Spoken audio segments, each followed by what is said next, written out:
नमस्कार। लोकसेवा अनलाइन टिभीमा यहाँलाई हार्दिक स्वागत गर्न चाहन्छु। आज हामी नेपालको संविधानबाट 37वटा महत्त्वपूर्ण प्रश्नहरू लिएर तपाईहरुमाझ उपस्थित छौं। तपाईले आजसम्म पनि हाम्रो च्यानललाई सब्स्क्राइब गर्नुभएको छैन भने कृपया सब्स्क्राइब गर्नुहोस् र छेउमा रहेको बेल आइकनलाई दबाएर अल अप्सनमा क्लिक गर्नुहोस्। यसो गर्नुभयो भने तपाईले हाम्रा प्रत्येक भिडियोको नोटिफिकेसन प्राप्त गर्नुहुन्छ र अपडेट हुन सक्नुहुन्छ। अब पनि लागौं आजका 37वटा महत्त्वपूर्ण प्रश्नहरूतर्फ। संकटकालीन अवस्थामा पनि खारेज नहुने रिट कुन हो? अप्सनहरू रहेका छन् उत्प्रेषण, अधिकार परीक्षा, बन्दी प्रत्यक्षीकरण र प्रतिषेध। यसको सही जवाफ हो अप्सन ग, बन्दी प्रत्यक्षीकरण। आमाको नामबाट पनि नागरिकता पाउने व्यवस्था कहिलेबाट लागू भयो? 63/3/2, 63/3/16, 65/2/16, 66 वैशाख 16। यसको सही जवाफ हो 2065 साल जेठ 16। त्यसैगरी प्रधानमन्त्रीले तलका मध्ये कुन विषयमा राष्ट्रपतिलाई जानकारी गराउनु पर्दैन भनेको छ हैन? यसको अप्सनहरुमा मन्त्री परिषदको निर्णय, शान्ति सुरक्षाको अवस्था, संघीय संसदमा पेश गरिने विधेयक, राष्ट्रपतिले मागेको आवश्यक विवरण। यसको सही जवाफ हो अप्सन क अर्थात् शान्ति सुरक्षाको अवस्था। संविधान अनुसार संघीय सांसद कसलाई भनिन्छ? संविधान अनुसार संघीय संसद कसलाई भनिन्छ? केन्द्र सरकारको व्यवस्थापिका, प्रतिनिधि र राष्ट्रिय सभा नामका दुई सदन सहितको संघीय व्यवस्थापिका, प्रदेश व्यवस्थापिका र संघीय व्यवस्थापिकाको संयुक्त रूप, प्रदेश सभा, प्रतिनिधि सभा र राष्ट्रिय सभाको एकीकृत रूप। यसको सही जवाफ हो प्रतिनिधि र राष्ट्रिय सभा नामका दुई सदन सहितको संघीय व्यवस्थापिका। प्रश्न अर्को रहेको छ, प्रतिनिधि सभा र राष्ट्रिय सभाका कति जना सदस्य रहनेछन्? प्रतिनिधि सभा र राष्ट्रिय सभामा यो त तपाईले जान्नुभयो होला। प्रतिनिधि सभामा 275 र राष्ट्रिय सभामा 59। यसैगरी प्रतिनिधि सभामा रहने 275 जना कसरी चुन्ने व्यवस्था छ? अप्सनहरू रहेका छन् निर्वाचन प्रणालीबाट 160 समानुपातिक 155, निर्वाचन प्रणालीबाट 155 समानुपातिक 120, निर्वाचनबाट 165 समानुपातिक 110, निर्वाचनबाट 170 समानुपातिक 105। यसको सही जवाफ हो निर्वाचन प्रणालीबाट पहिलो हुने निर्वाचन प्रणालीबाट 165 र समानुपातिक 110 अर्थात् अप्सन ग यसको सही जवाफ। त्यसैगरी नेपालको संविधान 2072 अनुसार खस आर्य भन्नाले कसलाई सम्झिनु पर्छ?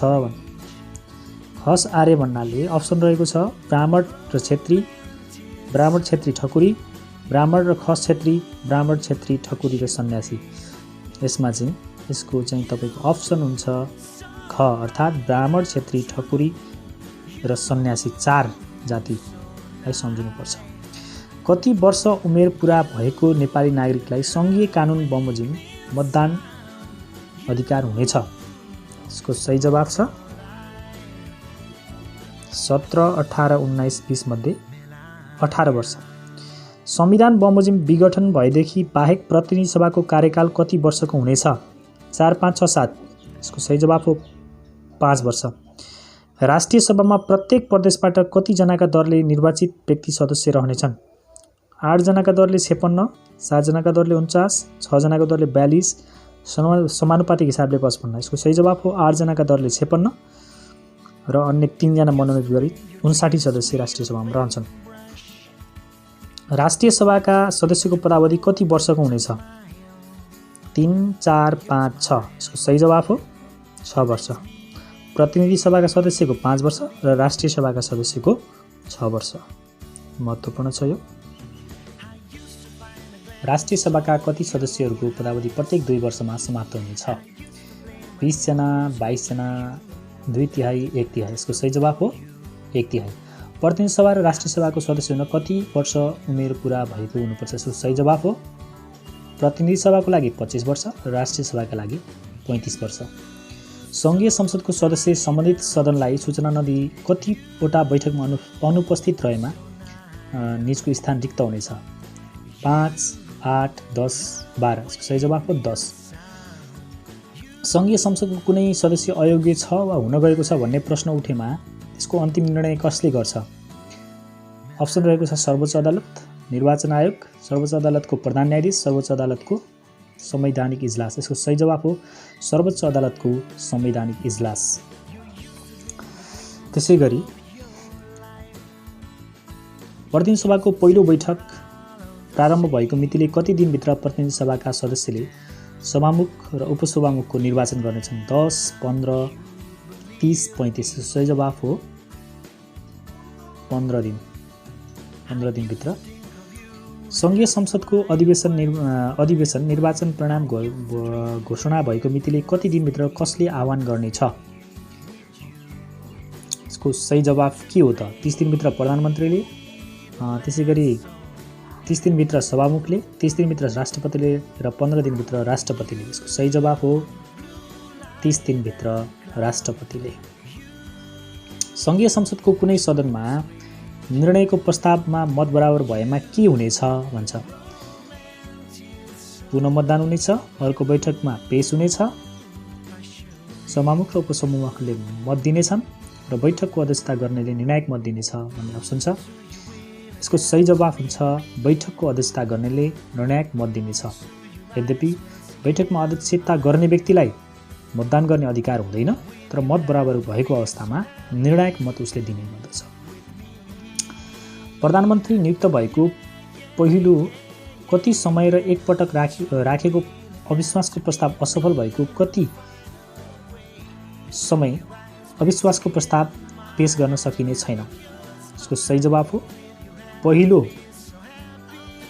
2 वर्ष र असफल भएको 1 वर्ष पछिसम्म अविश्वासको प्रस्ताव राख्न पाइने छैन। प्रतिनिधि सभामा तत्काल कायम रहेको सम्पूर्ण सदस्य सङ्ख्याको 1/4 सदस्यले राष्ट्रपति वा उपराष्ट्रपति विरुद्ध अविश्वास प्रस्ताव पेश गर्न सक्नेछन् भन्ने कतिबाट पारित हुनुपर्नेछ? 1/4ले जुन अविश्वासको प्रस्ताव राख्छन् त्यसलाई पारित हुन कति मतको आवश्यकता पर्दछ त भन्दा 2/3 अर्थात् घको सही जवाब छ। कुनै अधिकार व्यक्ति सङ्घीय संसदमा उपस्थित, कुनै अनाधिकार व्यक्ति सङ्घीय संसदमा उपस्थित भएमा वा मतदान गरेमा प्रत्येक पटकका लागि कति जरिवाना हुनेछ? अधिकार नभएको व्यक्ति सङ्घीय संसदमा उपस्थित भयो र मतदान गर्यो भने हुने जरिवाना प्रत्येक पटकका लागि 5000। त्यसैगरी सङ्घीय संसदको सदनमा व्यक्त मतलाई लिएर कुनै पनि सदस्यलाई तलका मध्ये के गरिने छैन? सदनबाट हटाउने, चेतावनी दिने, पक्राउ गर्ने, थुनामा राख्ने वा अदालतमा कारबाही चलाइने, पक्राउ गर्ने, थुनामा राख्ने वा जरिवाना तिराउने। यसको सही जवाफ हो पक्राउ गर्ने, थुनामा राख्ने वा अदालतमा कारबाही चलाइने छैन।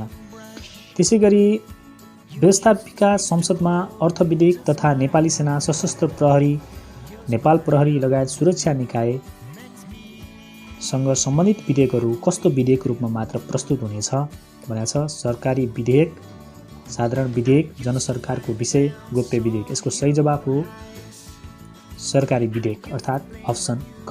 यसको सही जवाफ हो। कुनै विधेयक अर्ध विधेयक हो होइन भन्ने प्रश्न उठेमा कसको निर्णय अन्तिम हुनेछ?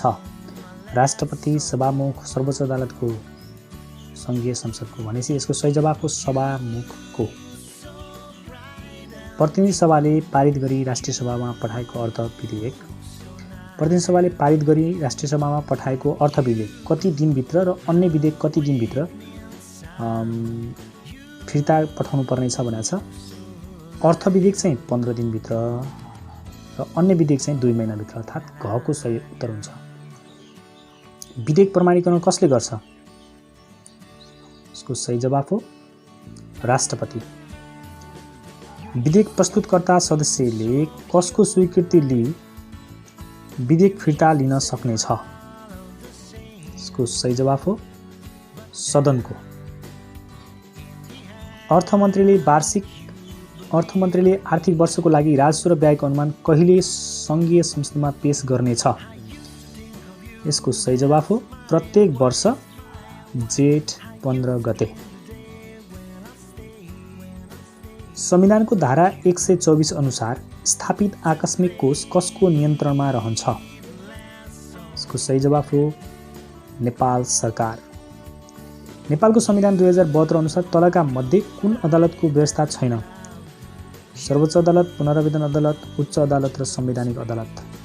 यसको सही जवाफ हो संवैधानिक, माफ गर्नु, यसको सही जवाफ हो पुनरावेदन अदालत। अर्थात् सर्वोच्च, उच्च र जिल्ला अदालत र संवैधानिक अदालतको व्यवस्था छ, तर पुनरावेदन अदालतको व्यवस्था छैन। संविधान र कानुनको व्याख्या गर्ने अन्तिम अधिकार कसलाई हुनेछ? सर्वोच्च अदालत।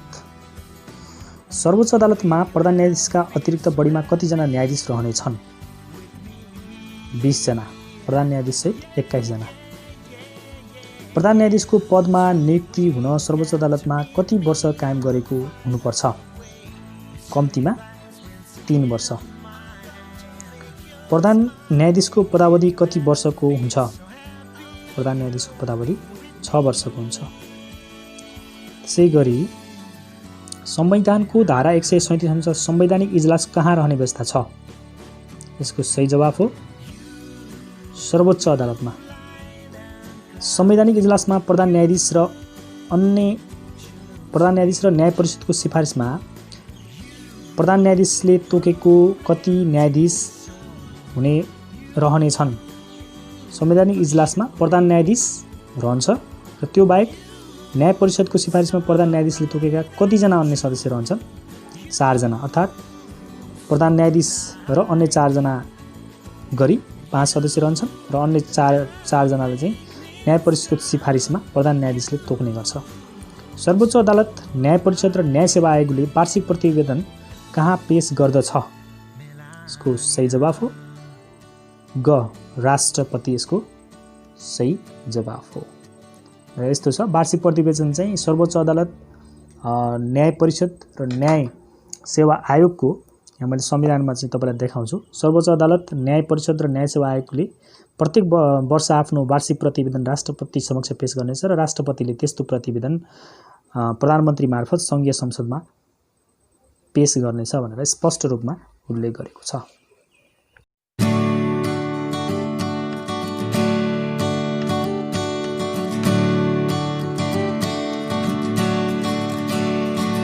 You used to paint your dreams with a paintbrush. You used to speak to all with a smile. Your smile